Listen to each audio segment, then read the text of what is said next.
Welcome back to the Check-In Podcast. You're checked in with Megan and Amy. Thank you for watching all of our videos so far. If you are enjoying our content, then make sure you are following us on all of our social media platforms, which will be under Luxe Studio.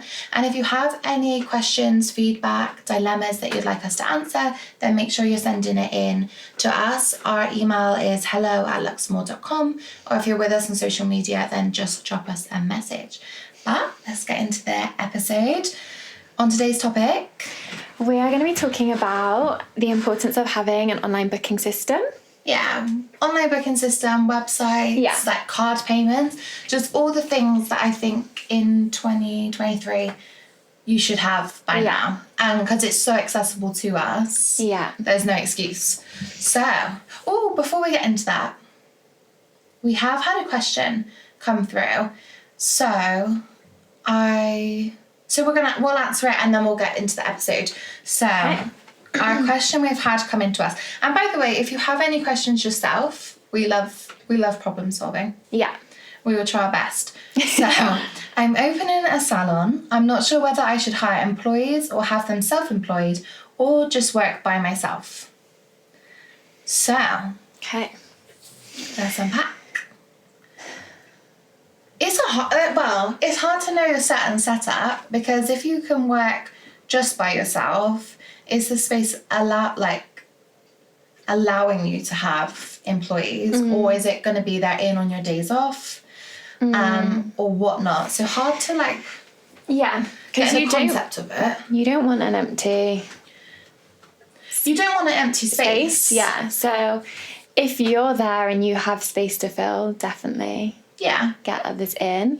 Obviously, that's the very basics of the question, but definitely get others in. And like Megan said, if you're hiring the space and you're only working 5 of those days, then let the... if you're trying to make as much money within that space, then you can rent it out. But just remember that with having employees or self-employed, there's still a lot of...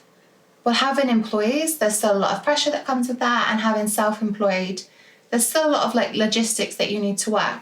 Ultimately, if you have your own space, when you go home, the space is your space, nothing gets touched or moved around and also it depends how you want your business. If you want to have more of a brand where you have employees or have a space where people just come and go. But you really need to just think about it. And also before that even happens, trying to find the right person is really hard as well. So I would just... whether they're employed or self-employed.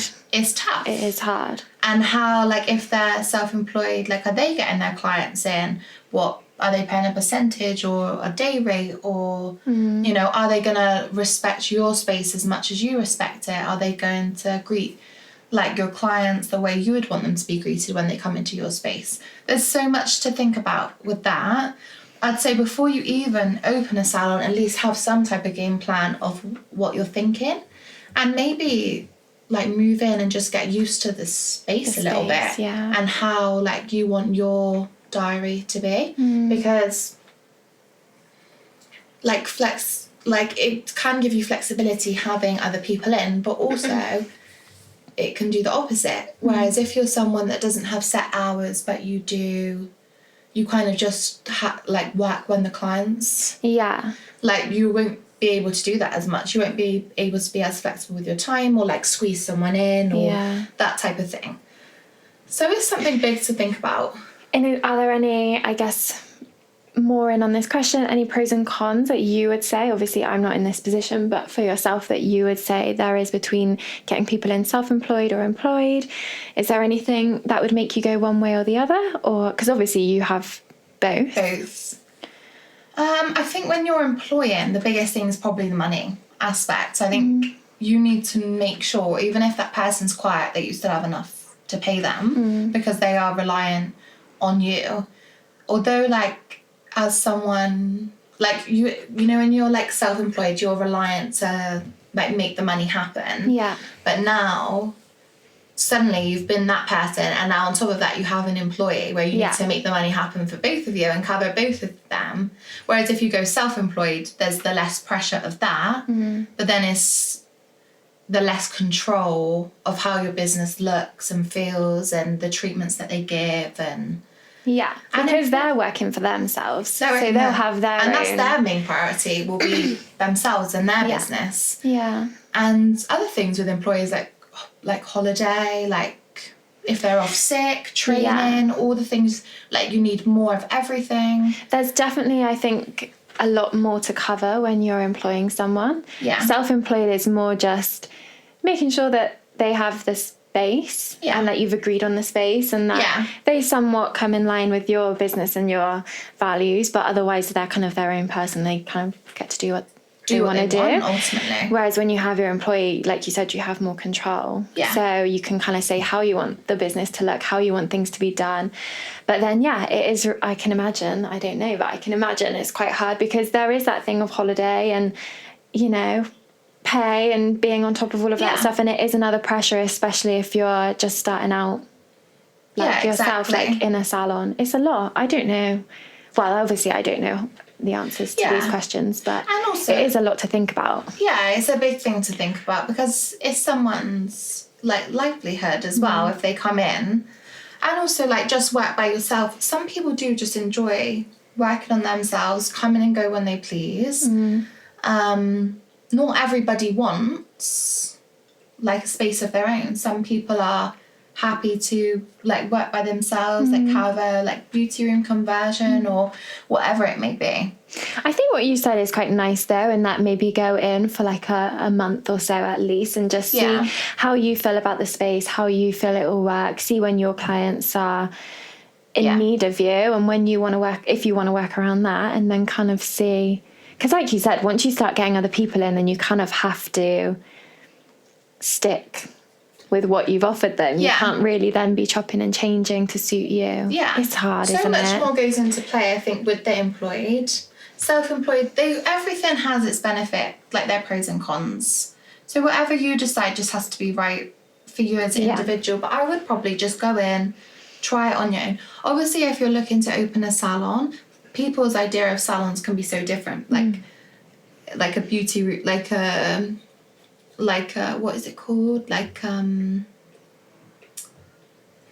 the garden, like a beauty room in the garden. Oh, like a cabin. Some people call that like a salon. It's and different then that for is everyone. like one space which is probably only suited for one person, unless you wanted to let it out on the 2 days you have off or whatever it is. Exactly. But so it just depends. It's the space as well, isn't it? And what you can get out of the space. Yeah. No, 100%. And I think if you are opening a salon, it means that you should be able to afford it. So if you haven't already got a plan and you're opening a salon, then I'm taking that as you can already afford the bills by yourself without taking someone on. Because otherwise I would look at your financials because you might have to take someone on. So hopefully let us know. Let us know how you get on with that. But I love questions like that. We do have another one, but I think we'll save that for next week. So what are we discussing today? Today we're talking about systems. Basically online everything. Because it's 2023. Yeah. Seriously. And that's how people I will not book somewhere if they're not online. Like, I will, but I find it I think the biggest thing is we have so much around us that can be utilised. Like, I don't want to have to message you and go back and forth. And also, I'm pretty sure, like, the business owner doesn't have all the time to go back and forth as well. Yeah. Do you want a water? No, I don't know what's going on with me. No, I'm a bit like that in the throat. Give me like 2 seconds. Okay, we're good. Sorry. Water as well. Sorry about that. I was like holding that in. Anyway, I'm with you on that. If I definitely do, and I have recently, I've told you about that, booked it in with someone. I think it is just it's taken me probably 3 weeks to book in, just because of that back and forth, and I'm looking at dates and then those dates don't work, so I have to wait for the response to get the new dates. And it is a lot. It's so much back and forth. I desperately want to go and see her, and I know it's going to be great, but that back and forth is just a bit like... It's tedious. Yeah. Because it's like, and as well, it's like, if someone can't, like, we have online booking someone, if someone cancels, say someone is watching for a space on a Thursday, but we're fully booked. Yeah. If someone now suddenly cancels, but they keep checking it, like, straight away they can book in. But otherwise, unless we post it... But even then, you're not posting it on your main feed. You're posting it on a story, which lasts 24 hours, and then it's gone. So you're going to post it every day and until I've actually screenshotted people's... You know when they put up, like, May availability? Yeah. And it's, like, every day in May, and it's about 1 million different... like, times. And I've screenshotted it, but then... I've screenshotted it in the beginning. I don't know if someone's now taken that slot. I'm trying to work my diary around it. It's like, there's no need for all of that. Like, it's a bit like, you know when you go to a restaurant but you can't book online and you're like, I don't even want to turn up, because if I turn up and I can't get in, it's annoying. Yeah. And so then you phone, and then that's like taking, again, time out of your day. But then if they can't get to the phone, it's just that constant thing of like, there's always going to be a barrier in some way. Yeah. Like, it doesn't very often happen. It's eliminating the barriers. Yeah. And making everything as automated as possible. Yeah. It's like, don't you want to have a system that, and like, you wake up and people have booked in through the night, because you might have missed those bookings before. Definitely. You know, you might miss, and especially all of those opportunities. As therapists, we're not... I don't think it was Amore. I was going to say, we're not sat at a desk all day with our diary in front of us. We're in treatments, in and out all day. You might get a minute in between appointments. You might get 10 minutes in between appointments. To look at the phone and go through messages. There's not that time. So you're kind of then trying to get everything done at the end of the day. Yeah. And you'll see a lot of people will put up on Instagram like, sorry, I haven't been able to do my admin. I'll get it done tonight or on the weekend or something. And so then again, people are waiting for you to have the time. And obviously it's a good thing you're busy. So but precious. Yeah. It's like... I don't know, they're then scheduling time... Well, I didn't get that. What's going on with us? They're now scheduling time on the weekend just to sit and respond to messages. Yeah, exactly. That can just be a simple, like, automate... Like, they could just go online and book. It's like, you could be spending that time doing so much other stuff, spending time with family, like, doing another treatment, like, whatever it may be. Yeah. It's like... There's so much other admin that will need to be done. It's like, automate as much as possible. Yeah. And then, like, you'll have your service menu. Everything is there. And I think that's another thing, is if you don't have everything, like for me as a client, I want to be able to go online in my own time at night when I've like jumped into bed or whatever and like scroll through, see all the treatment options, really like delve into what I can go for and then choose... You know, what day is going to work for me? What time is going to work for me? Rather than just kind of accepting the offer that the therapist... Do you know what I'm trying to say? Because you might say like, I want to book in for my nails. Yeah. And they'll go, okay, cool.